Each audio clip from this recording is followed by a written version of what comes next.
Kasus dugaan pencemaran nama baik terkait tuduhan ijazah palsu Presiden ke-7 RI, Joko Widodo, Jokowi, memasuki fase hukum baru. Kepolisian menetapkan 8 orang sebagai tersangka setelah penyidikan panjang yang melibatkan lebih dari 100 saksi dan puluhan ahli. Kapolda Metro Jaya, Irjen Pol Asep Edi Suheri, menjelaskan bahwa penetapan tersangka dilakukan karena penyidik menilai telah terjadi penyebaran tuduhan palsu yang merugikan nama baik Presiden. Ia mengatakan, para tersangka dibagi dalam 2 klaster berdasarkan peran dan keterlibatan mereka. Dalam klaster pertama terdapat 5 orang yakni Egy Sujana, Kurnia Tri Royani, MRF, Re, dan DHL. Mereka dijerat dengan pasal 310 dan 311 KUHP tentang pencemaran nama baik, serta sejumlah pasal dalam UU Informasi dan Transaksi Elektronik, IT. Sementara itu, klaster kedua meliputi 3 nama publik yang lebih dikenal, yaitu Roy Suryo, Tifauzia Tiasuma, Dr. Tifa, dan Rismon Hasiholan Sianipa. Ketiganya dijerat pasal yang sama, ditambah pasal mengenai manipulasi dan penyebaran dokumen elektronik yang diduga digunakan untuk mendukung tuduhan ijazah palsu tersebut.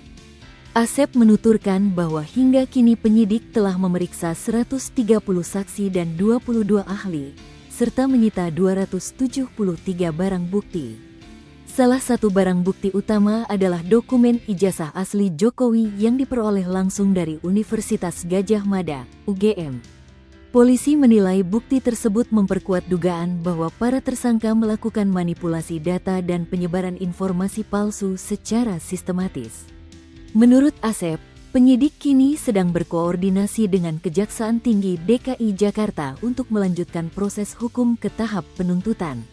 Langkah ini menandai pergeseran penting dalam penanganan kasus pencemaran nama baik di era digital, di mana tuduhan terhadap pejabat publik seringkali berawal dari ruang media sosial.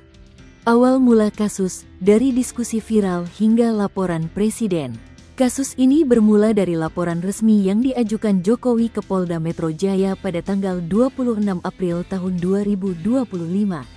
Laporan itu dipicu oleh sebuah diskusi yang digelar sebulan sebelumnya, tanggal 26 Maret tahun 2025, di kawasan Karet Kuningan, Jakarta Selatan. Dalam diskusi tersebut, sejumlah tokoh seperti Roy Suryo dan Dr. Tifa diduga menyebarkan tuduhan bahwa ijazah sarjana Jokowi dari UGM adalah palsu.